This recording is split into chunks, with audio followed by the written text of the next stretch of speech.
Session में महक ma'am है, राजीव जी हैं, पीयूष जी हैं, रविंद्र जी भी आ गए। तो 5 लोग हो गए हम लोग। सभी को नमस्कार, सुप्रभात। साल के गुड मॉर्निंग। Good morning. साल के पहले एतवार की बहुत बहुत शुभकामनाएं। आज इस साल का 2024 का आज पहला एतवार है।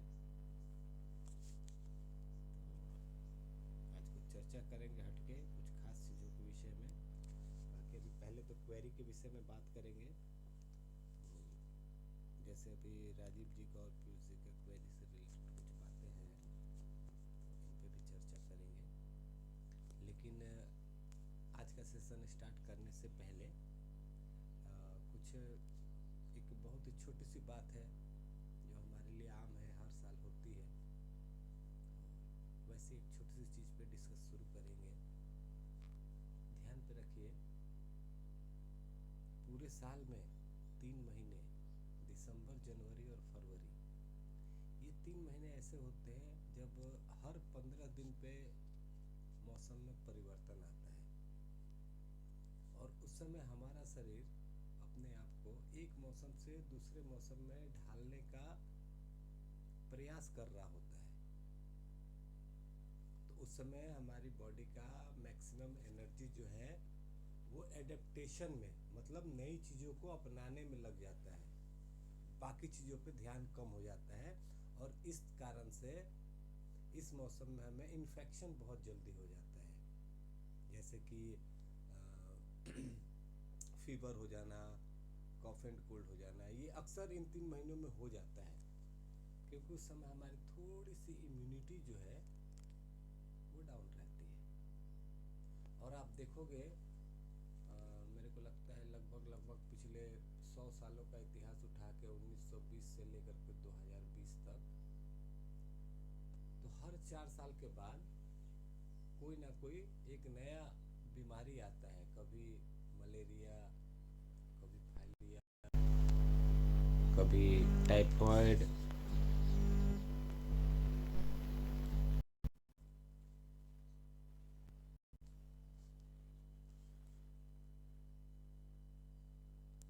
सॉरी, बीच में आवाज़ कट गई थी नमस्कार ना सर। मेरी। हेलो,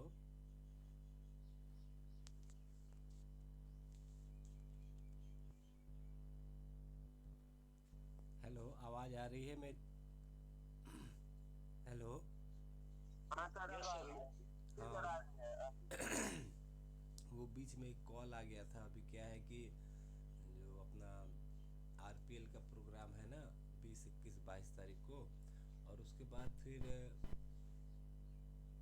2-3 दिन के बाद से अभी डेट फिक्स नहीं हुआ है। डायबिटिक रिवर्सल प्रोग्राम है, उन्हीं का बार बार कॉल आ रहा है। चलो, तो इसीलिए बीच में डिस्कनेक्ट हो गया था। मैं भूल भी गया कहाँ हम लोग बात कर रहे थे। हाँ, मौसम में परिवर्तन के बारे में। तो इस टाइम पे ये बुखार हो जाना, कफ एंड कोल्ड हो जाना, ये एक आम बात हो गई है आज के टाइम में। अब देखो, हर 4 साल पे एक नई बीमारी आती है। पहले था कि मलेरिया था, फिर 4 साल के बाद आ गया भाई, डेंगू आ गया, एक नया बुखार। सॉरी, डेंगू नहीं, उसके बाद आ गया टाइफॉइड। टाइफॉइड कुछ दिन चला, टाइफॉइड तो काफ़ी लंबे समय तक चला, लगभग 12-15 सालों तक। फिर आया डेंगू। डेंगू के ठीक 4 साल के बाद चिकनगुनिया। चिकनगुनिया के ठीक 4 साल के बाद कोविड-19। लेकिन आप ध्यान से देखेंगे तो इन सभी में सिम्टम्स एक ही तरह का होता है। बुखार आ जाना, सर्दी जुकाम होना, किसी में प्लेटलेट कम हो जाता है, तो किसी में आरबीसी कम हो जाता है। लेकिन सिम्टम सबके एक जैसे रहते हैं। तो इस मौसम पे सबसे पहले तो ये ध्यान देना आवश्यक है कि विटामिन सी वाली जो चीज़ें हैं उसको खाएं। आप नेचुरली अगर देखोगे, आजकल तो सारे सामान पूरे सालों मिलते हैं। लेकिन हर एक फ्रूट का, हर एक वेजिटेबल का एक सीजन होता है, पर्टिकुलर एक सीजन होता है। तो आप देखोगे जितनी ठंडी चीज़ें हैं ना, जैसे मूली हो गया, संतरा हो गया, अमरूद हो गया, ये सारी ठंडी चीज़ें हैं। और ये सब ठंड के मौसम में मिलती है, दिसंबर जनवरी फरवरी बस। बेर अभी जनवरी से मिलना शुरू होगा, कई जगह तो मिलना शुरू हो गया होगा। मैं जब वेस्ट बंगाल में था तो वहाँ पे कहते थे कि वो वसंत पंचमी होती है ना, सरस्वती पूजा उस दिन करते हैं, तो जब तक सरस्वती जी की पूजा नहीं कर ली जाती तब तक बेर नहीं खाने चाहिए, ये करने से विद्या कम हो जाती है। तो हम लोग डरते थे, नहीं खाते थे। बाद में पता चला कि नहीं, ऐसा कुछ नहीं होता, कम नहीं होता है, लेकिन ये एक कहावत बनाई हुई है ताकि कच्चे बेरों को ना खाए, पक जाने के बाद खाइए, कोई ठंड का प्रॉब्लम नहीं है। अमरूद को कहते हैं बहुत ठंडा होता है, बिल्कुल होता है, लेकिन सूरज को उगते समय से लेकर के सूरज को डूबते समय तक के बीच में खाएंगे, मतलब जब तक सूर्य भगवान आपको दिख रहे हैं तब तक खाएंगे तो कोई दिक्कत नहीं होगी, चाहे कितनी भी ठंड पड़े। और संतरे के बारे में भी वैसा ही है, बस ये ना कि शाम को 3 बजे के बाद खा लिया तो वो तो गड़बड़ करेगा। तो इन सब चीज़ों को ध्यान रखना है। हाँ, साथ ही साथ अपने फैमिली मेम्बर्स में जिनको भी हल्का सा भी लगे कि फीवर आ रहा है, खांसी हो रहा है, या नाक बंद हो रही है, या रनिंग नोज हो रहा है, जो भी कुछ हो रहा है, आंख बंद कीजिए चुपचाप और वायरल ट्रीटमेंट दीजिए। 1.5 मिनट के गैप में 3 बार दीजिए, जिसको भी ऐसी प्रॉब्लम हो रही है, बस इस चीज़ का ध्यान रखिएगा। यही एक छोटी सी बात आप सबके साथ शेयर करनी थी। अभी आगे अब डाउट सेशन पे आगे बढ़ते हैं। सबसे पहले राजीव शर्मा जी हैं। जी सर, एक बार अनम्यूट हो जाइए।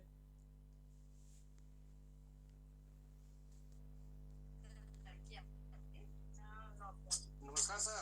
जी नमस्कार राजीव जी।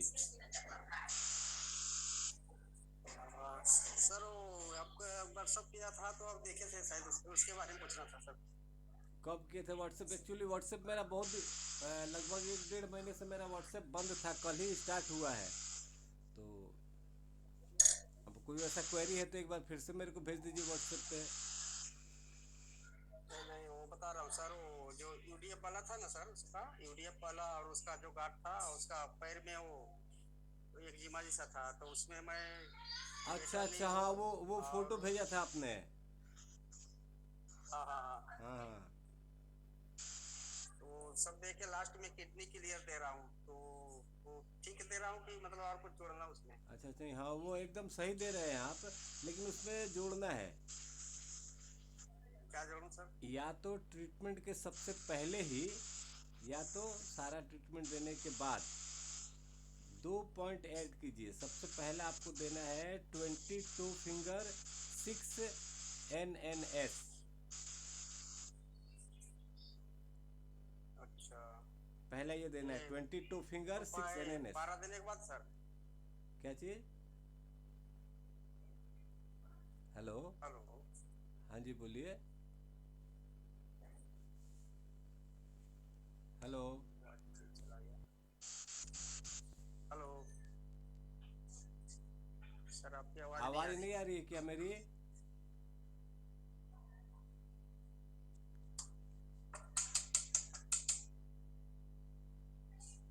हेलो, आवाज नहीं आ रही है मेरी? हाँ सर, अभी आई। हाँ हाँ वो जो बताइए। 22 फिंगर कब जोड़ना है सर, उसमें ऐड करना है? सबसे लास्ट में दीजिए, सब कुछ दे देने के बाद लास्ट में, जैसे 4 पारा देंगे ना, हाँ हाँ। उसके बाद 1.5 मिनट का गैप कीजिए। 1.5 मिनट का तो गैप करने के बाद 22 फिंगर 6 NNS ये दीजिए।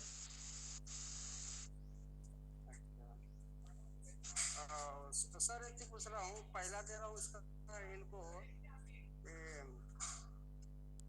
2 पॉइंट दे रहा हूँ, उसके बाद लीवर दे रहा हूँ, उसके बाद पारा दे रहा हूँ, ऐसा ठीक है कि मतलब कुछ आगे पीछे हो रहा हाँ है? नहीं ठीक है, वो ठीक है। हेलो। आगे चला जाता है। हेलो।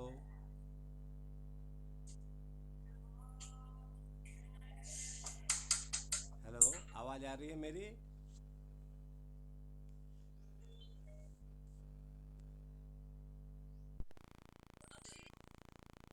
हेलो, मेरी आवाज आ रही है?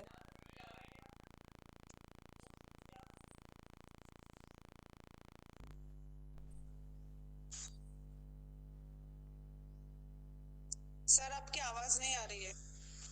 हेलो।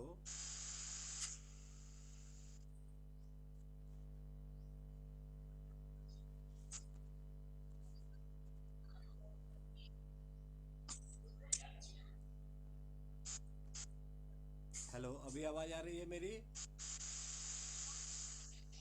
हाँ सर, अभी आई। हाँ जी, हाँ जी, बोलिए। सर बोल रहा हूँ, उन्हें ऐसा सुनाई बराबर नहीं दे रहा है। एक बार टेलीग्राम पे पूरा वो ट्रीटमेंट लिख के डाल सकते हैं क्या सर? चलिए ठीक है, आप मेरे को हाई लिख करके भेज दीजिएगा राजीव जी, मैं आपको लिख के भेज दूंगा पूरा। ठीक है सर। ठीक है, चलिए चलिए आगे बढ़ते हैं। पीयूष जी बताइए, अनम्यूट हो जाइए एक बार। Sir good morning. जी गुड मॉर्निंग। सर मेरे को एक मैंने आपको सर वो पेशेंट एक बताया था ना हल्दिया वाले, तो आपने बोला था ट्रीटमेंट देना एसिड और थायराइड थायराइड के साथ। तो सर उनके ना बाल मतलब बहुत ज्यादा टूट गए हैं। अच्छा। हेलो। हाँ हाँ, हेलो। हाँ जी सर, उनको ना हेयर फॉल भी ना बहुत ज्यादा हो रहा है। एसिड ट्रीटमेंट दे रहे हैं? हाँ जी सर, ऐसे ट्रीटमेंट दे रहा हूँ थायराइड चेस्ट तोड़ने के साथ। अच्छा। एज कितनी है उनकी? एज 38 है। 38 है। इस एज में ऐसा होना नहीं चाहिए। देखो कहीं ना कहीं उनके अंदर हार्मोनल डिस्टरबेंस हो रहा है। एक काम करो, जो आप ट्रीटमेंट दे रहे हो ना, इसके एकदम सबसे लास्ट में 5 मिनट का गैप दे करके। आवाज़ आ रही है मेरी? हेलो, आवाज़ आ रही है मेरी? अब नहीं आ रही है। हेलो। हेलो, आवाज़ नहीं आ रही है मेरी?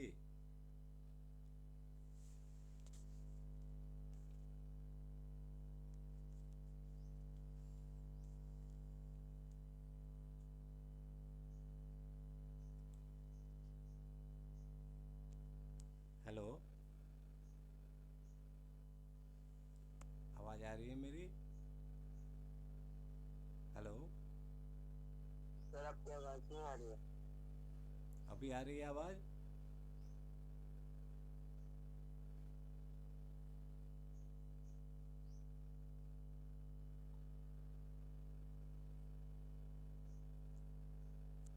हेलो,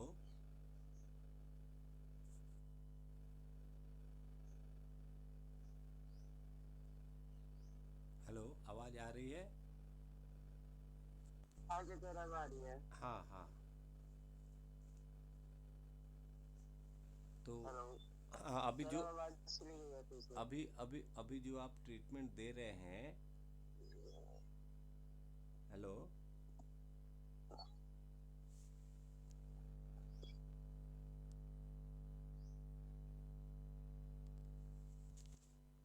आवाज़ फिर चली गई क्या मेरी? हाँ जी सर, अब आ रही है आपकी। हाँ हाँ। तो अभी जो भी आप ट्रीटमेंट दे रहे हैं। हेलो। हेलो,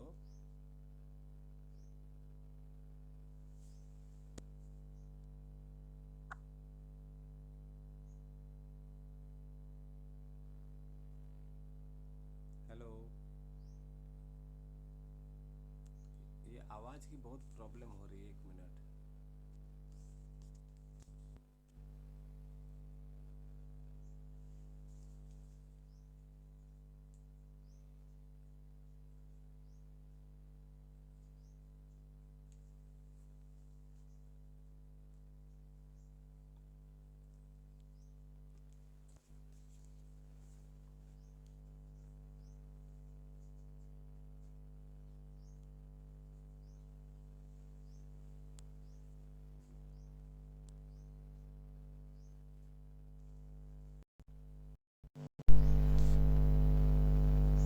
हेलो, अभी आवाज़ आ रही है मेरी?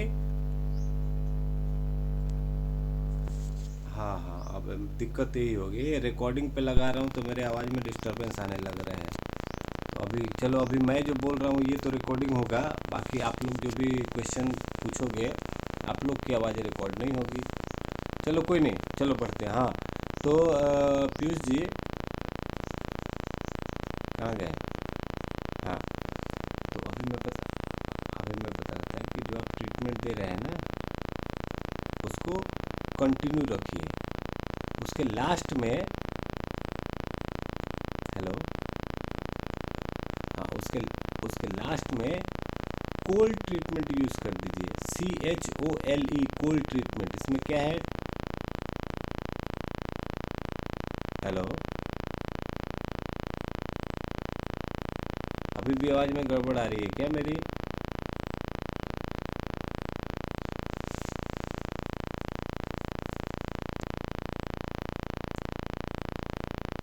हाँ अभी ठीक है ना आवाज?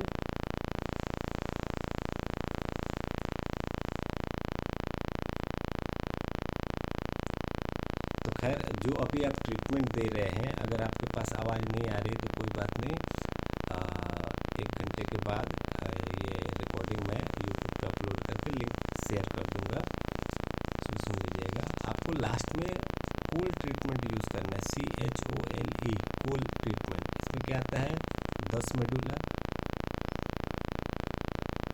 6 गैसाई, 3 गॉल।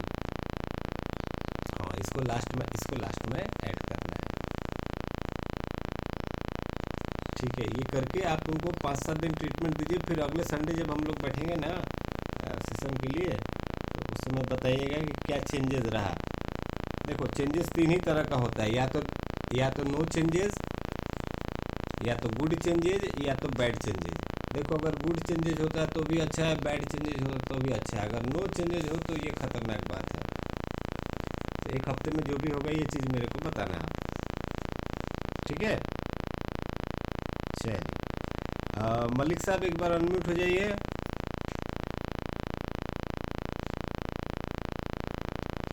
जी नमस्कार जी, बताइए।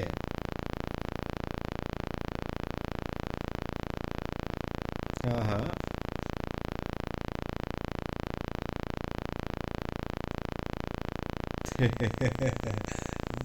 देखिए, बता रहा हूँ।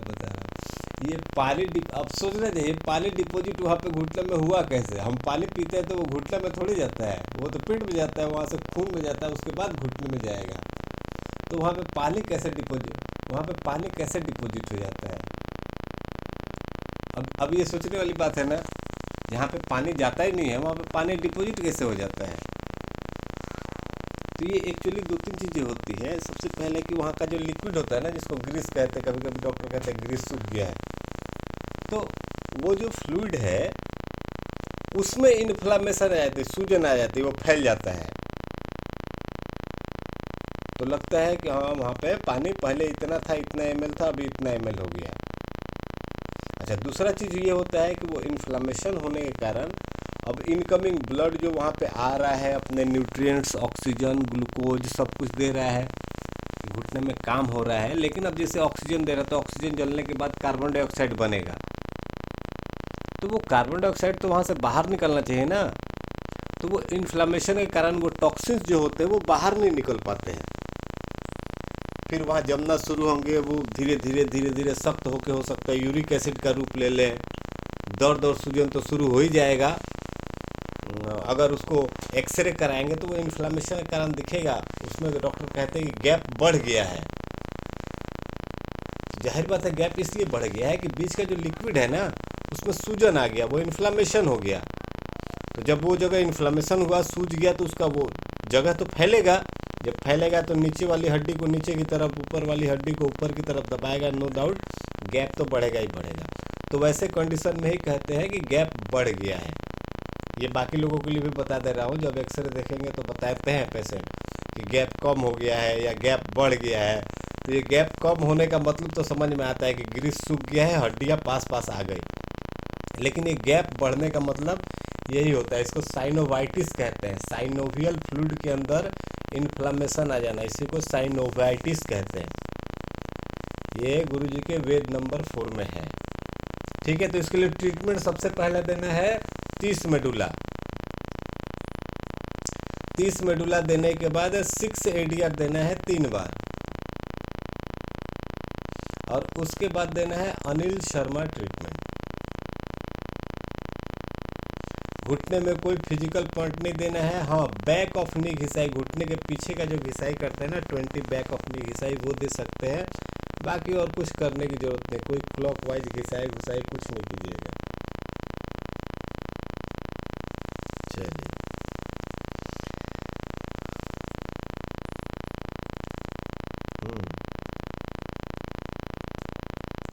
वो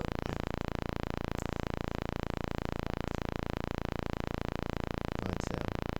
हम्म,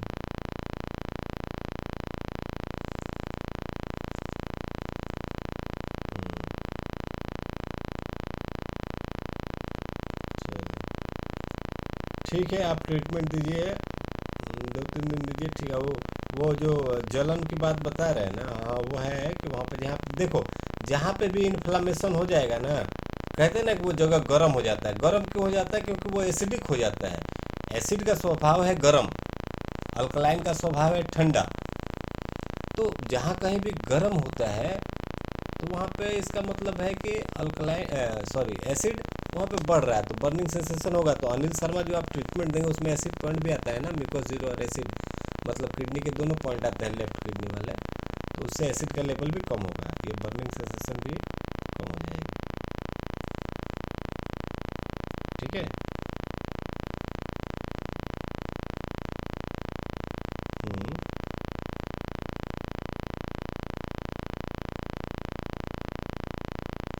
हाँ, इंजरी ट्रीटमेंट में देखो सबसे पहला क्या देते हैं, 62 फिंगर गॉल लीवर 3 बार देते हैं।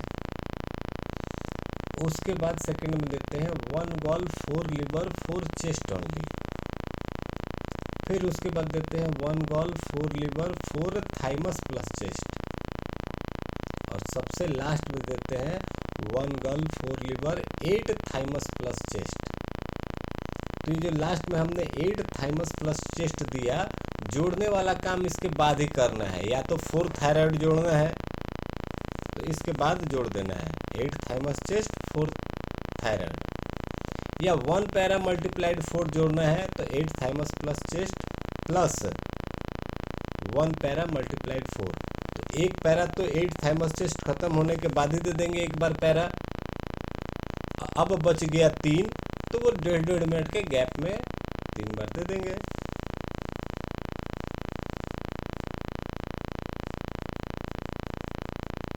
हाँ हाँ हाँ हाँ, 8 थाइमस चेस्ट के बाद ही देने हैं।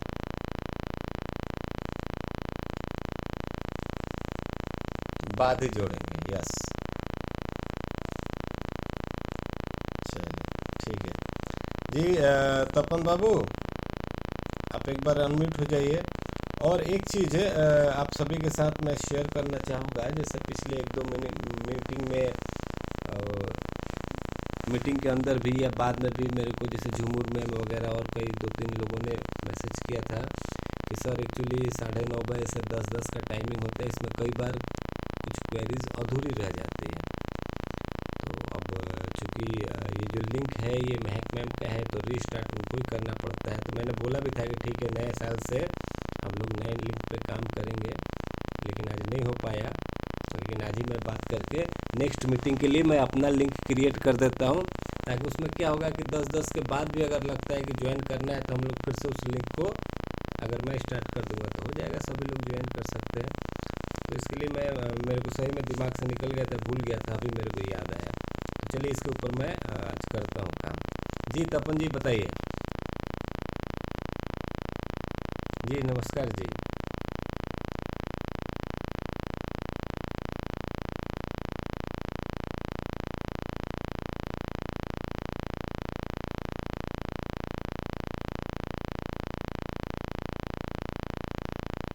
Okay, very good.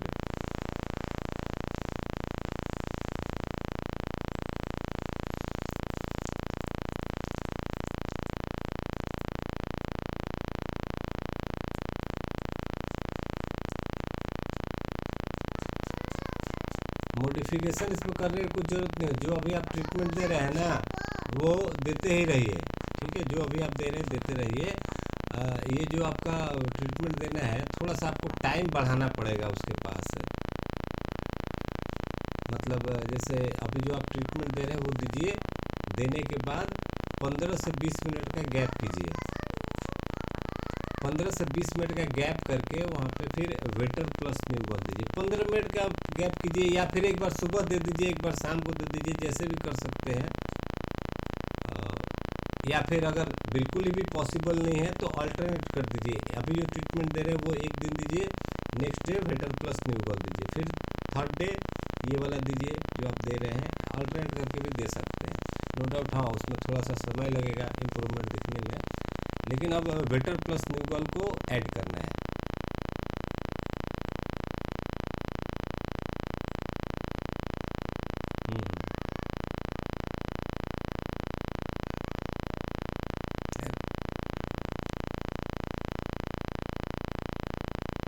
हाँ नहीं, तो इसी के लिए आपने जो यूज़ किया बहुत बढ़िया। 12 मेडुला जरूर यूज़ कीजिएगा। ये एक फिक्स कर लीजिए कि उसको ट्रीटमेंट चाहे जो भी देंगे, लेकिन 12 मेडुला जरूर देंगे,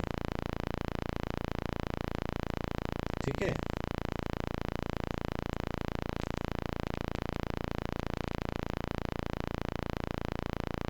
हम्म।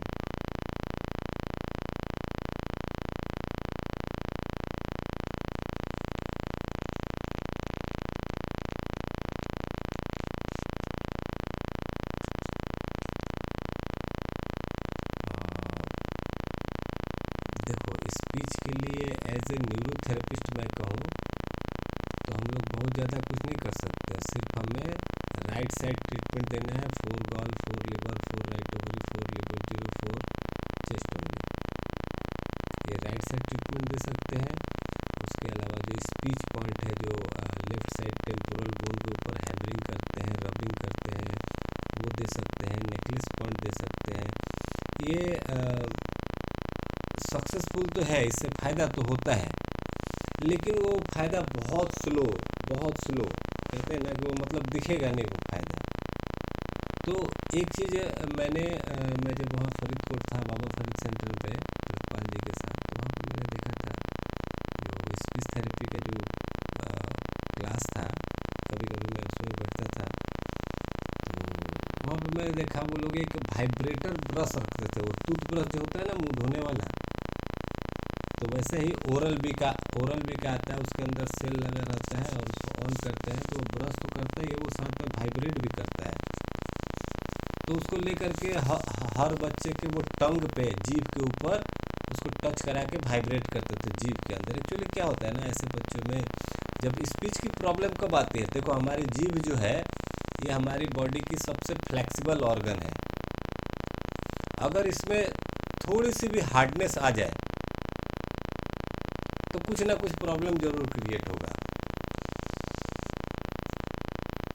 तो वही वहाँ पे भी हार्डनेस ही आ जाती है, इसलिए मैंने बताया राइट साइड ट्रीटमेंट देंगे हार्डनेस को दूर करने के लिए। और ये जो ब्रश के द्वारा वाइब्रेट किया जा रहा है, इसका लॉजिक मैंने पूछा तो उन्होंने बताया नहीं, बट मेरे को लग रहा था कि वो वाइब्रेट करने का सिंपल सा मतलब ये है कि जीभ के तरफ, टंग के तरफ ब्लड के सर्कुलेशन को बढ़ाया जाए। अब इसके साथ साथ वो लोग टंग के साथ साथ दोनों लिप्स पे, अपर लिप्स और लोअर लिप्स पे भी उसी ब्रश से वाइब्रेट कराते थे। तो इसका बहुत अच्छा रिजल्ट है। ओरल भी ऑटोमेटिक ऐसे कुछ है, मैं एक बार उसका देखता हूँ, गूगल पे सर्च करके आप सबके साथ शेयर कर दूंगा उसका फोटो।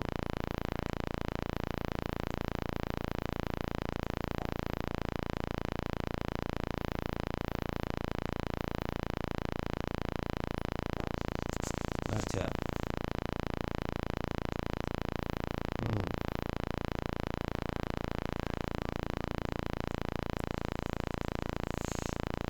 कंसंट्रेशन नहीं कर रहा है तो उसको न्यूरोथेरेपी की ट्रीटमेंट की बात करें तो उसको 9 गॉल देना जरूरी है। 9 गॉल के साथ एमहेप्रिन, ठीक है।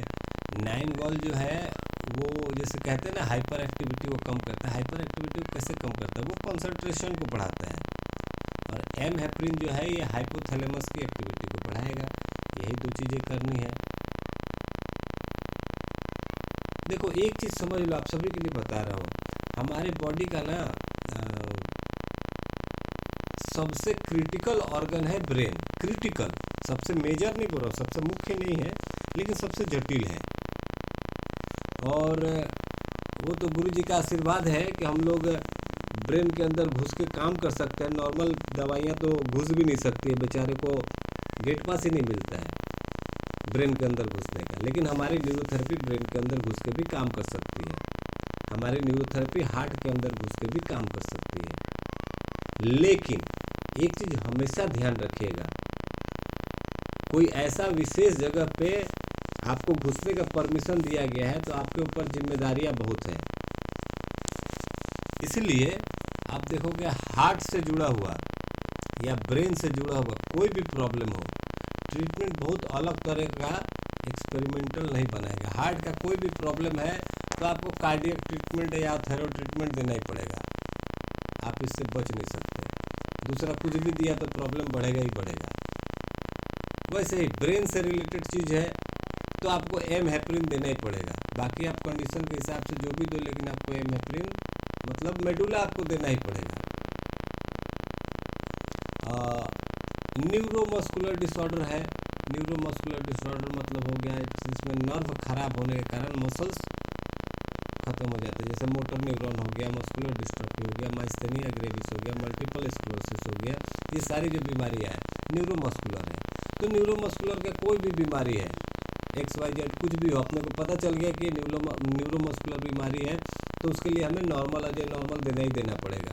उसके लिए हमें ऑक्सीजन हार्मोनल ट्रीटमेंट देना ही देना पड़ेगा। अब उसके अलावा सिचुएशन देखेंगे, सिम्टम्स देखेंगे और क्या क्या हो रहा है, तो उसके अलावा और कुछ भी जोड़ सकते हैं, लेकिन ये दोनों बेसिक ट्रीटमेंट देना ही देना पड़ेगा। ठीक है, चलिए देखो फिट्स के लिए इस कंडीशन में मैंने जो बताया वो था 4 gall, 4 liver, 4 right ovary, 4 liver 0, 4 chest only. हाँ, अब ये क्या है, ये किसी भी प्रकार के फिट्स में दे सकते हैं, परंतु ऐसा जरूरी नहीं है कि इससे सारे ठीक हो जाएंगे। हाँ, रिलीफ तो सब में मिलेगा, लेकिन ठीक, हाँ बताइए, लेकिन इसको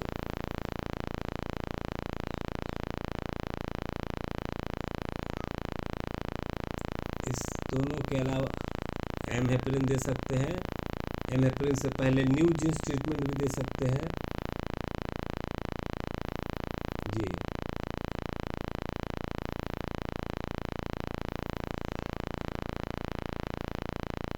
हाँ जी, हाँ जी, न्यू जीन्स एमहेप्रिन के पहले।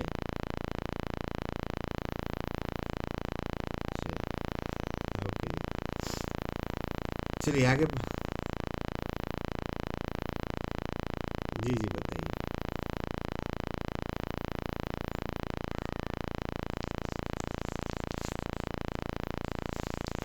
देखो, अब किडनी की कोई भी प्रॉब्लम है, मतलब किडनी फेलियर छोड़ करके किडनी की कोई भी प्रॉब्लम है तो उसके लिए हमें किडनी क्लियर तो देना ही देना पड़ेगा। We have no other option. अब किडनी क्लियर को कौन सा वाला किडनी क्लियर देना है, क्या चारों देना है या लास्ट वाला देना है या फर्स्ट का 3 देना है या उसके बाद चेंज करके थाइमस लगाना है या ADR लगाना है, इसी के ऊपर सारा डायग्नोसिस है। जैसे भी मैंने बताया ना, हार्ट के ऊपर बहुत ज़्यादा रिसर्च नहीं कर सकते, ब्रेन के ऊपर बहुत ज़्यादा रिसर्च नहीं कर सकते, हाँ किडनी के ऊपर कर सकते हैं, लेकिन एक हकीकत बात है कि किडनी फेलियर छोड़ के किडनी की कोई भी प्रॉब्लम होगी तो हमें किडनी क्लियर देना पड़ेगा। अब किडनी स्टोन, और ये किडनी स्टोन पे डिपेंड करता है किस साइड के किडनी में है।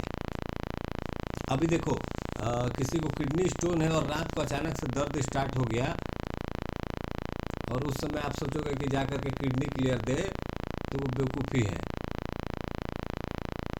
क्योंकि वो इमरजेंसी कंडीशन है। उस समय चुपचाप डॉक्टर के पास ले जाओ, वोवेरन का इंजेक्शन या वो टैबलेट वगैरह जो भी करेंगे वो करेंगे। आधे घंटे में दर्द कम हो गया, लेकर के वापस आइए, रात भर रेस्ट कराइए, सुबह से ट्रीटमेंट स्टार्ट कीजिए। ये नहीं कि जब दर्द हो रहा उसी समय किडनी क्लियर देना शुरू कर दिए, फिर वो बेवकूफ़ी वाला काम हो जाएगा। ठीक है, तो पहला प्रिकॉशन ये ध्यान पे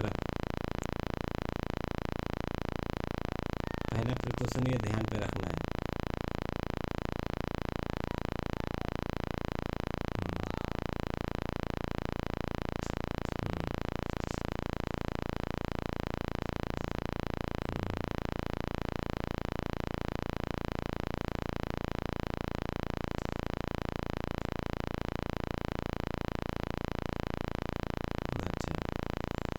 तो सिंपल बात है, उनको उनको किडनी क्लियर दीजिएगा। किडनी क्लियर देते समय एक चीज़ ध्यान, नहीं 7 वाला देना है, लेकिन उसमें चेंजेस करना है। जैसे देना है 7 liver 0, 7 mucus 0, 8 thymus plus chest. ठीक है। अच्छा, अभी एक काम और करना है। लेफ्ट किडनी में स्टोन है ना, तो इनको ये किडनी क्लियर देने से पहले सबसे पहले इनको देना है 30 मेडुला। ये किसी भी किडनी स्टोन के पेशेंट को देना है, 30 मेडुला देना ही देना है, चाहे लेफ्ट में हो, चाहे राइट में हो, चाहे दोनों में हो।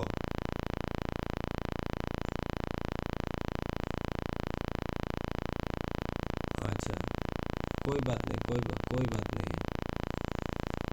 तो सबसे पहला 30 मेडुला है, ये लेफ्ट राइट या दोनों वाले को देना ही देना है। सेकंड में आता है, जैसे इनके लिए मैं बता रहा हूँ, इनको लेफ्ट किडनी में स्टोन है तो देंगे 6 लेफ्ट ओवरी। इसी तरह अगर किसी के राइट किडनी में प्रॉब्लम है तो हम देंगे 6 राइट ओवरी, और अगर दोनों में है तो क्या करेंगे,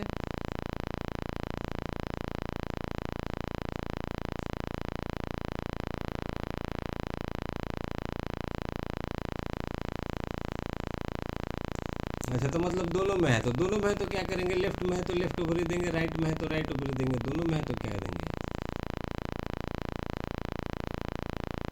WD देंगे। हाँ, तो 6 WD देंगे सेकंड वाला। और थर्ड नहीं, सेकंड पहला तो 30 मेडुला दिया, सेकंड नहीं वो दूसरा नहीं, वो तीसरा है। दूसरा में या तो 6 लेफ्ट ओवरी, या तो 6 राइट ओवरी, या तो 6 WD सेकंड में। और थर्ड में आएगा kidney clear 7 liver 0, 7 mucus 0, 8 thymus plus chest.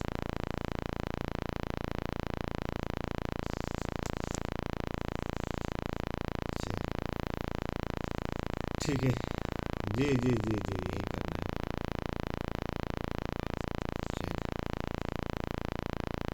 चलिए, बोलिए, अब वैसे भी समय समाप्त हो गया।